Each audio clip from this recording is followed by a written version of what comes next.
Ini Nuaiman, di kehidupan Rasul sallallahu alaihi wasallam ada orang yang seperti itu gitu. Orang yang sering minum minuman keras. Rasul sallallahu alaihi wasallam marah, murka. Rasulullah kalau yang berhubungan dengan Rasulullah tidak marah. Tapi kalau sudah berhubungan dengan agama, Rasul sallallahu alaihi wasallam adalah orang yang paling marah, orang yang paling istiqamah dalam kebenaran. Maka Rasulullah panggil Nuaiman, apa yang kau lakukan? Dia katakan, aku minum minuman keras ya Rasulullah. Rasulullah cambuk dia. Kemudian dia bertobat kepada Allah. Kemudian ketahuan lagi minum. Kemudian dicambuk lagi oleh Rasulullah SAW, sehingga sebagian sahabat memukul dia dengan pukulan yang banyak. Sehingga apa yang berlaku? Sebagian sahabat mengatakan, la'natullahi ala Nuaiman. Semoga Allah melaknat Nuaiman. Dia mempermainkan Rasulullah. Dia bilang sudah mau taubat tapi minum lagi. Dia bilang sudah mau taubat tapi minum lagi. Maka Rasulullah SAW mengatakan, la tal'anuh fa innahu yuhibbullah wa rasulah. Kata Rasulullah, jangan kamu laknat Nuaiman, karena dia itu cinta sama Allah, cinta sama Rasulnya. Dalam riwayat dia dicintai Allah dan dicintai oleh Rasulnya Muhammad sallallahu alaihi wasallam. Ibn Majah menceritakan bahwa Nuaiman ini pernah suatu waktu diajak oleh Sayyidina Abu Bakar pergi ke negeri Syam. Negeri Syam itu di mana? Seperti yang diceritakan tadi, antara daerah Suriah, Lebanon, Yordania, kemudian Palestina. Daerah seperti itu.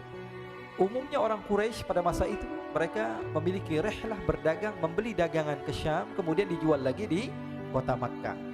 Ketika itu Rasulullah SAW didatangi Abu Bakar.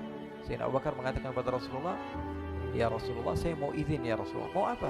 Saya mau ajak dua sahabat kamu ini ikut berdagang ya Rasulullah. Siapa kata Rasul? Nuaiman.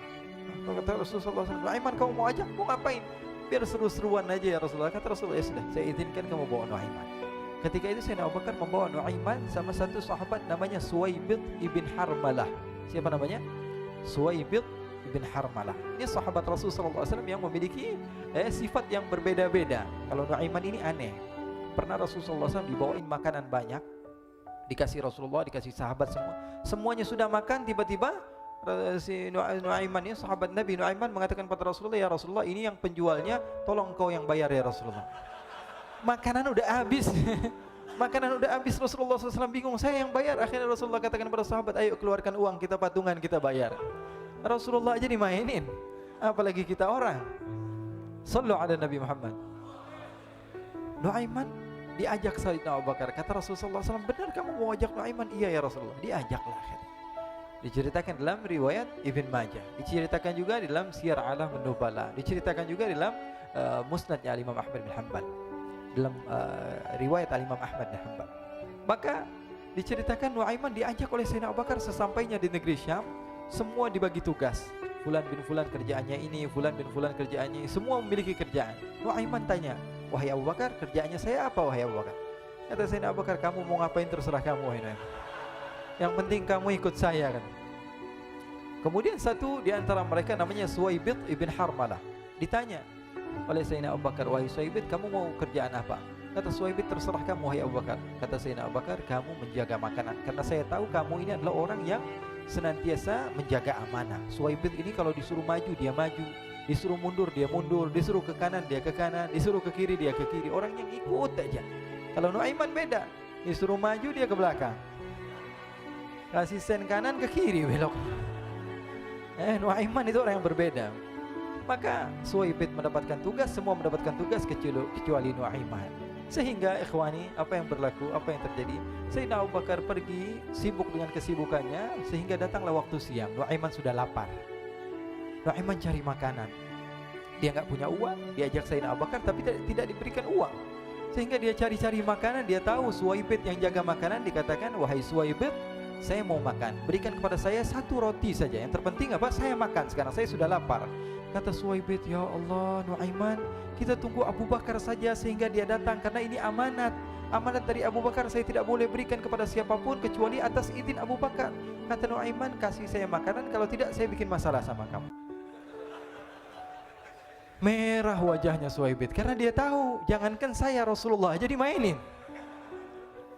Bingung, apa yang harus saya lakukan? Akhirnya Nuaiman bilang, gampangannya aja, kata Nuaiman, kamu kasih saya makanan, atau kalau tidak saya bikin masalah sama kamu. Bingung Suhaib pikir panjang. Setelah itu dia katakan, ya sudah Nuaiman, saya tetap mau jaga amanah Abu Bakar, karena saya takut ini adalah perintahnya Allah, perintahnya Rasulullah SAW, dan perintah daripada Abu Bakar sahabatnya Nabi. Kata Nuaiman, kalau memang begitu kamu maunya, ya sudah, berarti kamu ngajakin berantem sama saya. Nuaiman pergi ke pasar. Dia cari-cari tempat penjualan hamba sahaya. Dia lihat-lihat beberapa hamba sahaya. Ini berapa harganya? Ini katanya 10 qalanis. Ini berapa? Ini harganya hitungan orang zaman dahulu. Kita sih hitung seperti dirham, berapa ratus dirham gitu. 200 dirham. Yang ini berapa? 300 dirham. Yang ini berapa harga hamba sahaya? 300 dirham. Harganya antara 300, 200 sampai 100. Kemudian Nuaiman mengatakan kepada penjual hamba sahaya tersebut, saya punya juga hamba sahaya, tapi saya jual cuma 20 dirham saja, murah. Katanya, apa benar ada hamba saya harganya segitu? Iya, karena dia punya aib, ada kekurangan. Apa? Nanti kalau kalian tangkap, dia bakalan teriak, saya ini bukan hamba sahaya tapi orang merdeka. Akhirnya semua orang berkumpul mau beli. Ini Nuaiman sama Nuaiman diajak ke Suhaib bin Harmalah tadi. Kata Nuaiman, itu ada orang yang berdiri sedang menjaga makanan, itu hamba sahaya saya, tangkap saja. Oh baik. Diberikan uang 20 dirham, dimasukkan oleh Nuaiman ke kantongnya, kemudian Suhaib ditangkap. Ketika ditangkap, Suhaib teriak, saya bukan hamba saya orang merdeka. Maka orang-orang tersebut mengatakan, saya sudah tahu kekurangan kamu. Ini memang kekurangan kamu, memang kamu, tapi saya tidak perlu dengan bacot kamu, yang penting kerjanya kamu gitu. Ya kan hamba sahaya untuk apa? Untuk kerja, mau dia ngomong apa, mau ngomel terserah, yang penting dia mau kerja. Akhirnya ditangkaplah Suhaib dan dijual di pasar. Nuaiman punya uang banyak ini. Dia beli makanan, dia beli minuman, dia beli hadiah buat Rasulullah. Dia beli macam-macam di negeri Syam ini. Waktu itu adalah superpower, adidaya Romawi. Pada masa itu semua barang mahal, tapi Nuaiman banyak uangnya. Dia belanja ini, belanja itu, sehingga Sayyidina Abu Bakar pun pulang. Ketika Sayyidina Abu Bakar pulang, Sayyidina Abu Bakar cari, mana ini Suhaib? Kita semua sudah lapar. Kata Nuaiman dengan mudahnya dia mengatakan, sudah saya jual wahai Abu Bakar.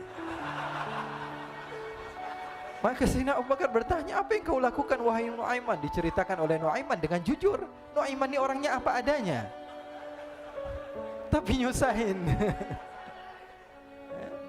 Saya jual. Akhirnya dibawa oleh Nuaiman, Sayyidina Abu Bakar pergi ke mana? Ke pasar. Lalu dibeli lagi oleh Sayyidina Abu Bakar As-Siddiq Suhaib, yang tadinya orang merdeka menjadi hamba sahaya sebentar, kemudian dibeli lagi oleh Sayyidina Abu Bakar. Pulang ke Madinah, kisah ini diceritakan di hadapan Rasulullah SAW. Maka perawi mengatakan, fadhahikan nabiyyu hatta badat nawajiduhu. Ketika diceritakan kisah Nuaiman tersebut dengan Suhaib, Rasulullah tertawa sejadi-jadinya sehingga gigi geraham Rasulullah SAW nampak di wajah mata para sahabat. Sehingga perawi lain mengatakan, 1 tahun berlalu Rasulullah, setiap ada tamu yang datang pada Rasulullah akan ceritakan kisah Nuaiman menjual Suhaib tersebut. Jadi ada ikhwani, jangan kalian kira Rasulullah SAW itu hidup di satu masa sahabat-sahabatnya itu seperti ustadz-ustadz yang khusyuk, yang kayak Habib bin Anis ini banyak. Bahkan ikhwani, mungkin di akhir karena masanya sudah habis, pernah suatu waktu Rasulullah SAW didatangi asyraf, delegasi dari beberapa negara yang ingin mengenal apa itu agama Islam.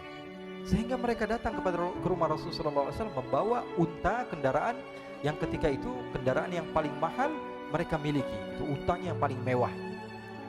Diikat di depan rumah Rasulullah SAW. Tamunya pun masuk, duduk bersama Rasulullah SAW.